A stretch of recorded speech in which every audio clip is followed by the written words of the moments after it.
Very good.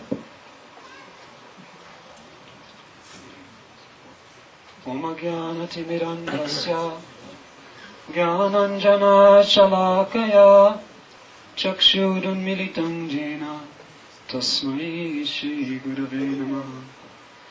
Vanchakalpatarubhyascha Kripa Sindubhya Evacha Patitanam Pavanebhyo Vaishnavebhyo Namo Namaha.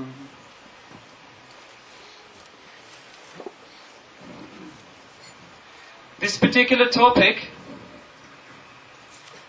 is sometimes a little bit challenging. And one may wonder, what is the need to consider it carefully? The reason why this subject matter is so important and forms the very essence of Srimad Bhagavatam is because it's an explanation of the nature of reality.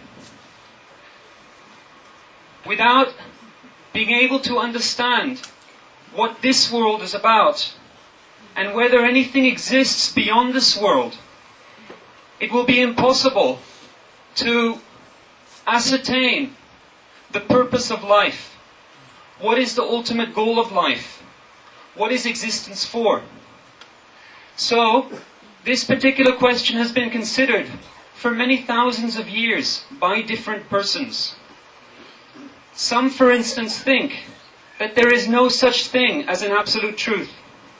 We're bound in a world of relativity. Others accept that there is an absolute truth, but that this absolute truth is impersonal. So, for instance, physicists today, they consider that the only absolute are the laws of physics, which are impersonal. Still others, they accept that there is an absolute truth, and that absolute truth is endowed with personality, but that absolute truth is many, not one. What does Srimad Bhagavatam say? Vadanti tat tattva vidas tattvam yajnanam advayam. Tattvam refers to paratattva, the absolute truth. What are the characteristics of that paratattva? Jnanam advayam. Jnanam means conscious. This indicates clearly that the absolute truth has personality.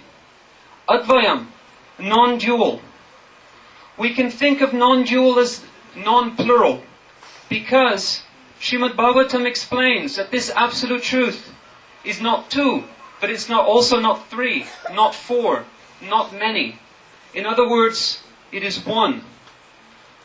But what exactly does this mean? It means that everything that exists in this world, or beyond our perception, has no existence separate or independent of the Supreme Lord. This is the meaning of non-dual. Now, if you consider this idea carefully, certain objections may come to mind. Srila Jiva Gosvami discusses these in his Sat Sandarbha, particularly in Tattva Sandarbha. The first one, Svagat Bhed. The Sanskrit word is not so important. It's the concept that we need to understand.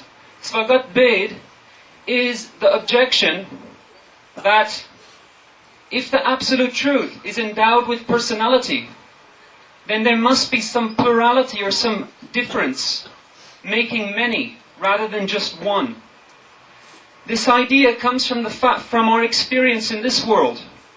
In this world, we're really accustomed to seeing and experiencing material form. And as soon as you have material form, you have plurality. For instance, if I cut my hair, the hair becomes detached from my body and is a separate entity, separate from myself. Even more so, my very self is actually separate from who I really am. Because the human body dies. All bodies simply perish after some time, but the soul remains. So these difficulties with material form give rise to this potential, to this objection that if God is a person, then that absolute truth cannot be one. However, Srila Jiva Goswami explains that the form of Sri Krishna, the absolute truth, is not material. Om Sachidananda Rupaya Krishnaya. This is declared in the Vedas. The form of the absolute truth is made of Sat, Chit and Ananda. Raso Vaisaha. It is the essence, it is a condensed form of sweetness. So to explain this idea, Srila Jiva Goswami gives the analogy of a figurine made of sugar. If you like, you can think of a chocolate angel. The whole angel is made of chocolate, one substance. It's made of sweetness from top to bottom. And yet it has form. So Sri Krishna has form, qualities, variety, but it is made of one spiritual substance. Raso Vaisaha, condensed rasa. The second objection that may come to mind is we see that the absolute truth is sometimes we see Krishna, but sometimes various other expansions, such as Ram, Nrsimha, Varaha, Matsya, and so on. These different manifestations of the absolute truth appear quite different from each other. They look different, for one. So one may think, well, here there's variety. There's plurality. Here Srila Jiva Goswami Srila Jiva Goswami explains or refutes this objection by giving the analogy of the moon. There is only one moon, but at various phases, that moon will appear different. Sometimes it won't. Sometimes it will look as if there is no moon. Sometimes it will be full. And at various points in between, it will be either waxing or waning. But we know that it is the same moon. So also these various avatars and expansions of Sri Krishna, they display certain particular qualities that exist fully in the absolute truth, Sri Krishna.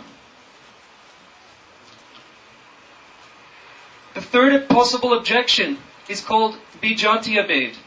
This is maybe the objection that would immediately come to the mind of anyone considering this topic.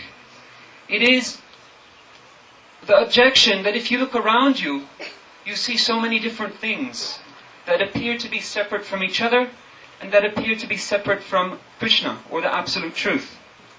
We see different living entities. We see the material world, which is energy in flux, and which manifests as various objects around us. These things appear to be separate from each other, to be separate from us, and to our material minds appear to be separate from Krishna.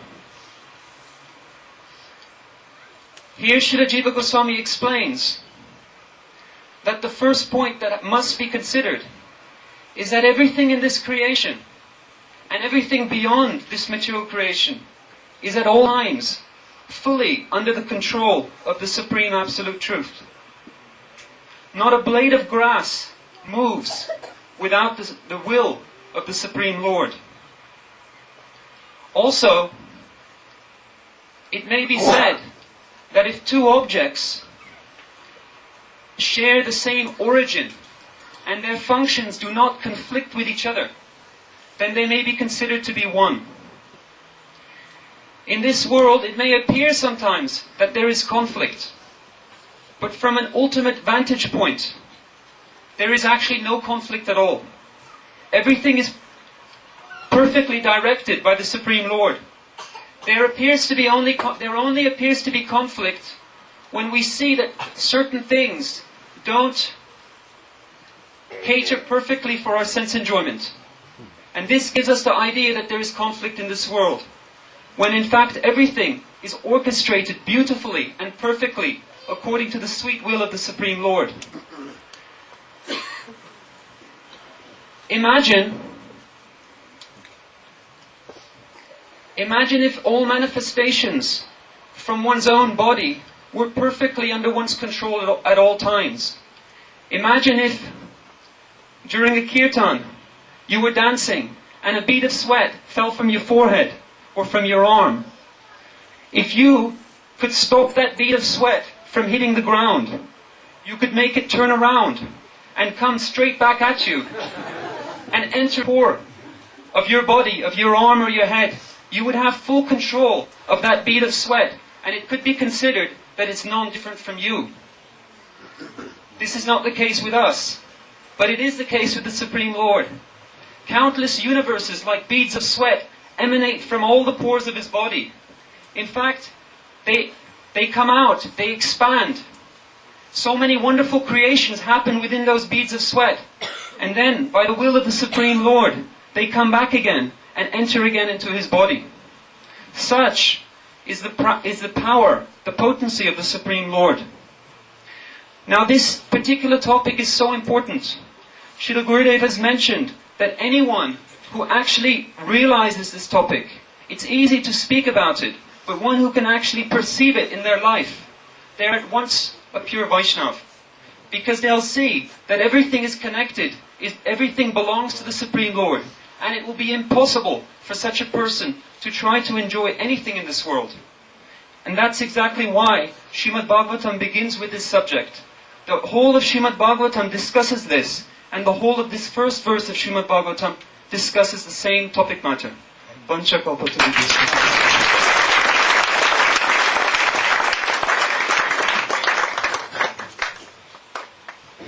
Very deep subject, but you should know even something. We see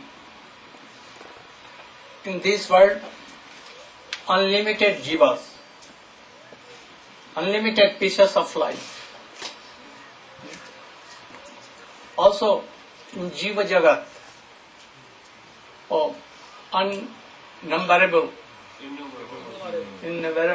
jivas, you cannot count. Their nature, their all these things, we cannot imagine. And in transcendental world, Nanda Baba, Jashoda Maiya, Dam Sidam Subal Madhumangal, oh so many sakhas. And also millions of gopis are there. But in here it is has been told, Advaya Gyan, only one. Why told? They are not separate, there is no separate existence. Independent existence. No. All depends on Krishna. In transcendental world, all expansion by his own Shakti, Chit Shakti, Antaranga Shakti. Jivas coming from all Jiva Shakti. And in this Maya Jagat,